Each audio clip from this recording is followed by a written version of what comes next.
मित्रों वंदे मातरम, जय हिंद, नमस्कार। मित्रों मैं हूं अनिल यादव, आपका स्वागत है हमारे यूट्यूब चैनल गुरुजी स्टडी अड्डा फॉर यूपी टेट के लिए विशेष चैनल पर।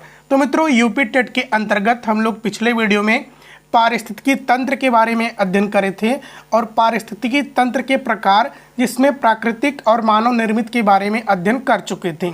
तो मित्रों आज हम लोग पारिस्थितिकी तंत्र या परितंत्र के जो घटक होते हैं, कौन कौन से घटक होते हैं, इसके बारे में इस वीडियो में विस्तार से अध्ययन करेंगे। चलिए मित्रों शुरू करते हैं। सबसे पहले हम देखते हैं परितंत्र के घटक कह लीजिए या पारिस्थितिकी तंत्र के घटक कह लीजिए, दोनों का कहने का अर्थ एक ही है। तो मित्रों परितंत्र का जो घटक होते हैं, दो घटक होते हैं। तो मित्रों एक आपका जैविक घटक होता है और एक अजैविक घटक होता है। जैविक घटक के अंतर्गत कौन आता है? जैविक घटक के अंतर्गत समस्त सजीव वर्ग आते हैं जिसमें जीवन पाया जाता है, सीधी सी बात है, सजीव वर्ग। और मित्रों जो अजैविक घटक के अंतर्गत समस्त निर्जीव वर्ग आते हैं, लेकिन मित्रों जो यह निर्जीव वर्ग होते हैं यह सजीव वर्ग के लिए एक महत्वपूर्ण भूमिका निभाते हैं उनके जीवन के लिए। तो मित्रों ये है आपका जैविक और अजैविक। तो मित्रों जो जैविक वर्ग है, जैविक वर्ग के अंतर्गत इसके तीन भाग होते हैं। एक होता है उत्पादक वर्ग, एक होता है उपभोक्ता और तीसरा होता है अपघटक। और मित्रों अजैविक के अंतर्गत तीन आते हैं। एक होता है भौतिक कारक, दूसरा होता है अकार्बनिक कारक और तीसरा होता है कार्बनिक कारक। यह तीन आते हैं। तो मित्रों सबसे पहले हम लोग एक एक करके अध्ययन करेंगे जैविक के बारे में, जिसमें तीन है, उत्पादक क्या है, उपभोक्ता क्या है, अपघटक क्या है। फिर अजैविक के बारे में अध्ययन करेंगे, भौतिक कारक क्या है, अकार्बनिक कारक क्या है, कार्बनिक कारक क्या है। तो मित्रों चलिए हम लोग देखते हैं सबसे पहले जैविक के अंतर्गत उत्पादक किसे कहते हैं, उत्पादक क्या है। तो मित्रों देखिए जो उत्पादक है यहाँ पर दिया है, उत्पादक के अंतर्गत मित्रों समस्त वनस्पति जगत आती है। वनस्पति कहने से मतलब क्या है मित्रों? वनस्पति जगत कहने से मतलब है कि जो समस्त हरे पौधे होते हैं वह आते हैं किसमें? उत्पादक के अंतर्गत। हरे पौधे कहने का मतलब यह है मित्रों, चाहे छोटा पौधा हो, चाहे बड़ा पौधा हो, चाहे घास हो, चाहे घास का एक छोटा सा तिनका ही क्यों ना हो, लेकिन उसमें कैसा होना चाहिए? सजीव होना चाहिए, जिसमें जीवन पाया जाना चाहिए। और कैसा हो? हरा हो और पौधा हो। तो यह सब क्या है मित्रों? ये सब वनस्पति जगत या हरे पौधे किसके अंतर्गत आएंगे? उत्पादक वर्ग के अंतर्गत आएंगे। इसी को हम कहते हैं उत्पादक। अब मित्रों हम बात करते हैं उत्पादक में। देख लीजिए जैसे कि मित्रों यहाँ पर एक पेड़ को ले लिए हम, पेड़ है मित्रों, या हम कह लीजिए झाड़ी ले लें, चाहे पेड़ ले लें, चाहे कुछ भी ले लें। लेकिन मित्रों जो पेड़ है, पेड़ को ऊर्जा का मुख्य स्रोत कहाँ से होता है? यानी कि पेड़ को ऊर्जा कहाँ से मिलती है? तो मित्रों पेड़ को ऊर्जा का मुख्य स्रोत क्या होता है? सूर्य होता है। इसको मुख्य रूप से ऊर्जा कहाँ से मिलती है? सूर्य होता है। और मित्रों उसके ऊर्जा के लिए, जीवन के लिए महत्वपूर्ण भूमिका एक और निभाते हैं भाई साहब। वह कौन होती है? वह होते हैं वायुमंडल। वायुमंडल के अंतर्गत कौन आती है मित्रों? वायुमंडल के अंतर्गत कार्बन डाइऑक्साइड आता है, जो पेड़ के जीवन के लिए अति महत्वपूर्ण होता है। यह कार्बन डाइऑक्साइड को ग्रहण करता है और जो ऑक्सीजन होता है उसको मुक्त करता है वातावरण में। और मित्रों देखिए पेड़ को जीवन के लिए क्या जरूरी होता है? मृदा जरूरी होता है। मृदा जरूरी होती है मित्रों, लेकिन मृदा में क्या क्या यह लेता है मृदा से? तो देखिए मित्रों यह मृदा से जल खींचता है और खनिज खींचता है जड़ों के माध्यम से। तो मित्रों यह क्या है? यह आपका होता है उत्पादक वर्ग का होता है। और मित्रों सबसे बड़ी विशेषता क्या होती है? जो उत्पादक वर्ग होते हैं या उत्पादक वर्ग कह लें, या जो पेड़ पौधे होते हैं, यह अपना भोजन स्वयं से बनाते हैं। यानी कि मित्रों यह अपना भोजन खुद से बना लेते हैं, किसी पर निर्भर नहीं रहते हैं। इनकी सबसे बड़ी विशेषता यही होती है। तो चलिए मित्रों पेन, कलम, कापी सब कुछ आप लेकर बैठ जाइए, नोट्स बनाने के लिए तैयार हो जाइए। और मित्रों यदि चैनल पर पहली बार आए हो तो सब्सक्राइब जरूर कीजिएगा, वीडियो अच्छा लगा हो तो लाइक जरूर कीजिएगा मित्रों, और अपने हर एक ग्रुप में शेयर जरूर कीजिएगा। चलिए मित्रों शुरू करते हैं। तो मित्रों हम हेडिंग दिए हैं यहाँ पर, परितंत्र के उत्पादक वर्ग से क्या तात्पर्य है। मित्रों उत्पादक वर्ग के बारे में हम लोग मित्रों अध्ययन कर रहे हैं। तो उत्पादक वर्ग से क्या तात्पर्य है? वनस्पति जगत से है। उत्पादक वर्ग से किससे तात्पर्य है? वनस्पति जगत से है, जिसके अंतर्गत सभी प्रकार के हरे पौधे आते हैं, कोई भी हरा पौधा हो। ए वर्ग ऊर्जा सूर्य से प्राप्त करते हैं। किससे प्राप्त करते हैं? सूर्य से ऊर्जा प्राप्त करते हैं, जो हमने आपको आगे बताया। और वायुमंडल से क्या लेते हैं? वायुमंडल से कार्बन डाइऑक्साइड ग्रहण करते हैं। मृदा से जल और खनिज लेते हैं। मृदा से क्या लेते हैं? जल और खनिज लेते हैं। खनिज ग्रहण करती हैं और अपने भोजन का निर्माण स्वयं करते हैं, इसलिए इन्हें क्या कहते हैं, स्वपोषी जीव भी कहा जाता है। यह विशेषता किसकी है, यह विशेषता आपकी है उत्पादक वर्ग की। चलिए मित्रों, पहला पॉइंट हमारा हो गया। अब हम बात करते हैं उपभोक्ता किसे कहते हैं। तो मित्रों उपभोक्ता किसे कहते हैं, तो उपभोक्ता आपके मित्रों 3 प्रकार के होते हैं। यदि हम बात करें उपभोक्ता किसे कहते हैं, तो उपभोक्ता के मित्रों मुख्य मतलब होता है कि ये दूसरों पर आश्रित होते हैं, यानी कि अपने जीवन के लिए ये दूसरों पर आश्रित होते हैं, इसी को उपभोक्ता कहते हैं। जबकि मित्रों जो उत्पादक थे या भोजन के लिए खुद अपना भोजन बना लेते थे, लेकिन मित्रों जो उपभोक्ता होते हैं अपना भोजन के लिए दूसरे पर आश्रित होते हैं। तो इनको 3 कैटेगरी में बांटा गया है। पहली कैटेगरी है शाकाहारी उपभोक्ता, दूसरी कैटेगरी है मांसाहारी, तीसरा है सर्वाहारी। तो देखिए मित्रों जो शाकाहारी होते हैं, शाकाहारी को क्या कहते हैं, प्राथमिक उपभोक्ता कहते हैं।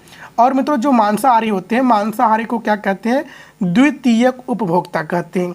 और हम बात करें सर्वाहारी को क्या कहते हैं, सर्वाहारी को तृतीयक उपभोक्ता कहते हैं।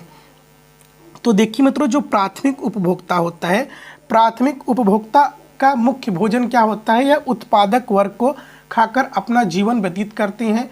उत्पादक वर्ग को क्या कहते हैं, समस्त हरे पौधे पेड़ पौधों को खाकर प्राथमिक उपभोक्ता अपना जीवन व्यतीत करते हैं। और मित्रों जो द्वितीयक उपभोक्ता हैं, द्वितीयक उपभोक्ता ये प्राथमिक उपभोक्ता को ही खा जाते हैं। यानी कि जो प्राथमिक उपभोक्ता कौन होते हैं, प्राथमिक उपभोक्ता में मित्रों आप क्या जाते हैं, जैसे कि भेड़ आ जाती है, भैंस आ जाती है, बकरी आ जाती है, हिरण आते हैं। तो जो द्वितीयक उपभोक्ता के अंतर्गत कौन आते हैं, जो द्वितीयक उपभोक्ता वे होते हैं जो मुख्य रूप से मांसाहारी ही होते हैं, या मांस के अलावा कुछ नहीं खाएंगे चाहे भले मर जाएंगे। जैसे मित्रों क्या होगा, शेर हो गया, चीता हो गया, लोमड़ी हो गया। तो मित्रों जो शेर होता है, चीता होता है, यह प्राथमिक उपभोक्ता को खाता है। देखिए मित्रों कभी भी शेर घास को नहीं खाता, चाहे वह भूखा रह जाए, चाहे वह भूख से मर जाए, वह मांस ही खाएगा। तो मित्रों जो द्वितीयक उपभोक्ता होता है यह मांसाहारी होता है। अब मित्रों हम बात करते हैं सर्वाहारी, जो कि सबसे चालाक उपभोक्ता होता है, यह तृतीयक उपभोक्ता होता है। तो मित्रों जो तृतीयक उपभोक्ता होता है यह शाकाहारी और मांसाहारी दोनों होता है। इसकी मुख्य विशेषता यही है, यह शाकाहारी भी होता है, मांसाहारी भी होता है। यह प्राथमिक उपभोक्ता को भी खाता है और उत्पादक को भी खाता है। तो चलिए मित्रों हम बात करते हैं प्राथमिक उपभोक्ता किसे कहते हैं। इसकी एक परिभाषा है, नोट कर लीजिए। वे जीव जो अपने भोजन के रूप में केवल पौधों या इसके किसी भाग को ग्रहण करते हैं, वे प्राथमिक उपभोक्ता कहलाते हैं। देखिए मित्रों जो प्राथमिक उपभोक्ता है यह क्या खाते हैं, यह पौधे खाते हैं या पौधे के किसी भाग को खाते हैं, पत्ती को खाते हैं, इसी को प्राथमिक उपभोक्ता कहते हैं। यदि हम दूसरे शब्दों में इसकी बात करें, तो दूसरे शब्दों में कहें तो ये वे जीव हैं जो अपने पोषण के लिए उत्पादक वर्ग पर निर्भर होते हैं। उत्पादक वर्ग वही जो समस्त हरे पौधे आते हैं।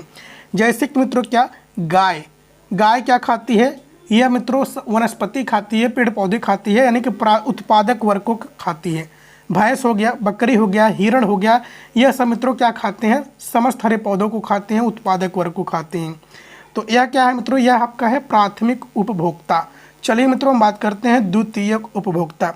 द्वितीयक उपभोक्ता की बात करें तो मित्रों वे जीव जो अपने पोषण के लिए यानी कि अपने भोजन के लिए प्राथमिक उपभोक्ता पर निर्भर होते हैं, उन्हें द्वितीयक उपभोक्ता कहते हैं। तो देखिए मित्रों उदाहरण के लिए जैसे कि शेर किसको खाता है, प्राथमिक उपभोक्ता को खाता है। अभी मित्रों हमने आपको बताया शेर किसको खाता है, शेर आपके गाय को भी मारकर खा जाता है, भैंस को भी मारकर खा जाता है, बकरी को भी मारकर खा जाता है और हिरण को भी मारकर खा जाता है। कौन, द्वितीयक उपभोक्ता। द्वितीयक उपभोक्ता में कौन, शेर, जो अपने भोजन के लिए प्राथमिक उपभोक्ता पर यह निर्भर होता है। चीता हो गया मित्रों, लोमड़ी हो गया इत्यादि, ये सब क्या है, द्वितीयक उपभोक्ता के उदाहरण हैं। चलिए मित्रों हम बात करते हैं तृतीयक उपभोक्ता। तृतीयक उपभोक्ता वे जीव जो शाकाहारी और मांसाहारी दोनों के गुण पाए जाते हैं, ये मूलतः तृतीयक उपभोक्ता कहलाते हैं। यानी कि मित्रों जैसे कि जो मनुष्य होता है मित्रों, यह शाकाहारी भी होता है, मांसाहारी भी होता है, या मित्रों उत्पादक वर्ग को भी खाता है और उपभोक्ता को भी खाता है। कुत्ता हो गया मित्रों, कौवा हो गया, यह शाकाहारी होता है, मांसाहारी भी होता है। तो मित्रों इसे हम क्या कहते हैं, तृतीयक उपभोक्ता कहते हैं। चलिए मित्रों अब हम बात कर लेते हैं, एक और मुख्य पॉइंट है अपघटक किसे कहते हैं। तो मित्रों अपघटक और एक होता है मित्रों अपमार्जक। इसमें बहुत ज़्यादा कन्फ्यूजन होता है कि अपघटक किसे कहते हैं, अपमार्जक किसे कहते हैं, कौन प्रकृति का मेहतर है, कौन प्रकृति के लिए लाभदायक है, कौन प्रकृति के लिए हानिकारक है। तो अपघटक के अंतर्गत मित्रों अपमार्जक को हम लोग समझते हैं। तो मित्रों देखिए एक हेडिंग क्या है, अपमार्जक है। अपमार्जक का यदि परिभाषा की बात करें तो मित्रों देखिए, वे जीव जो मृत जीव जंतुओं के शरीर को भोजन के रूप में ग्रहण करके नष्ट करते हैं, इसे अपमार्जक कहते हैं। जैसे कि मित्रों चील, बाज, कुत्ता, कौवा इत्यादि। तो मित्रों कहने का मतलब क्या है, जो अपमार्जक हैं ये मृत जीव, जैसे कि मित्रों यह आपकी कोई जीव हो गया, यह जीव क्या है, यह जीव मर गया है, लेकिन मित्रों वे जीव जो जीव जंतुओं जो यानी कि मृत जीव जंतुओं को शरीर सहित यह खाते हैं, यानी कि वे जीव जो मृत जीव जंतुओं के शरीरों को भोजन के रूप में ग्रहण करते हैं। जैसे कि मित्रों यहाँ पर एक क्या हो गया, जैसे कि मित्रों देखिए यहाँ पर भैंस मर गई है, या आपकी भैंस हो गई, भैंस मर गई है, तो मित्रों भैंस को क्या कहते हैं, चील जो आता है भैंस इसके शरीर को नोच नोच कर खा जाता है। कुत्ते जो आते हैं इसके शरीर सहित इसको नोच नोच कर खा जाते हैं। कौवा आता है इसके शरीर को नोच नोच कर खा जाते हैं, लेकिन मित्रों यह इसके किसी एक भाग को नहीं छोड़ते हैं। जब इसको खा जाते हैं पूरा भोजन के रूप में, जब यह निगल जाते हैं तो इनके पेट में जाता है, बाद में यह इनके माध्यम से मलमूत्र के माध्यम से बाहर निकल जाता है। इसलिए मित्रों इसे क्या कहते हैं, इसे प्रकृति का मेहतर कहते हैं। मेहतर क्यों कहते हैं, प्रकृति का सफाई कर्मी कहते हैं।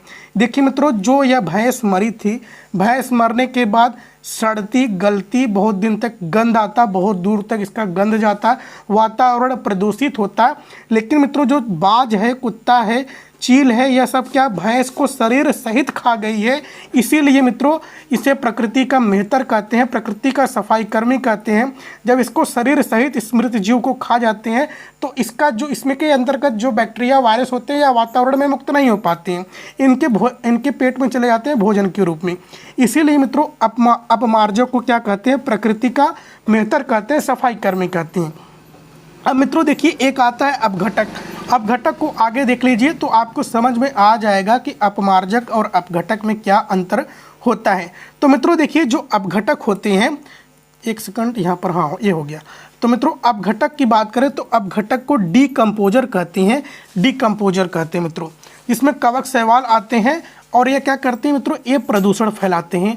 आप सोचेंगे कैसे, तो देखिए मित्रों जो अपघटक होते हैं यह मृत जीव जंतुओं के शरीर को अपने शरीर की रासायनिक अभिक्रिया द्वारा ह्यूमस में बदल देते हैं।